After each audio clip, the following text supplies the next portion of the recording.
The transmitter runs on 2 AA batteries. They'll last you about 8 hours, so very convenient. The case closes up, covers the power button so you can't hit it by mistake, and it also covers the set button, and the set button is what brings you into the menu. The menu is where we're going to set up our gain. So let's bring that in there. I press the set button, and I'm going to toggle down to sensitivity. I press enter, and I'm at minus 10 dB right now. I'm able to switch this from 0 dB down to minus 30 dB. And really, when you're setting up a transmitter, I want to try to get as much level as I can going into the transmitter, because the more level I have going into my transmitter, the better the receiver is going to see it. Because if the receiver does not see a hot level coming to it, it's going to bring up a little bit of noise. So we want to make sure that we have a hot transmitter. Can't always do that depending on the person you're recording, but if you can, set your levels very hot on your transmitter so you have a nice dynamic range going into your receiver. You can also name the transmitter as well, and you can change frequencies via the menu. How many frequencies? Well, all of our G2 wireless systems are able to have over 1,400 frequencies programmed into them that you can assign to them.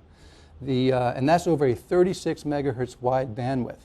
Now, if you don't know what a megahertz is, basically that means that over 6 UHF broadcast channels, you can adjust frequencies.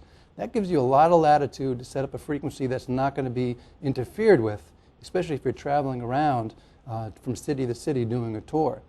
Now, speaking of those 36 frequencies, we also have in the receiver a built-in scanner. In the receiver, I can scan those 36 megahertz bandwidth and find a free frequency that I can use in any given city. When I put it into scan mode, it actually listens for other transmissions in the area. It looks for broadcast transmissions, looks for other belt pack transmitters that may be in the stage or maybe outside the stage that you don't know about. And if it sees that frequency, it decides to ignore it, and then it chooses a frequency for you to use.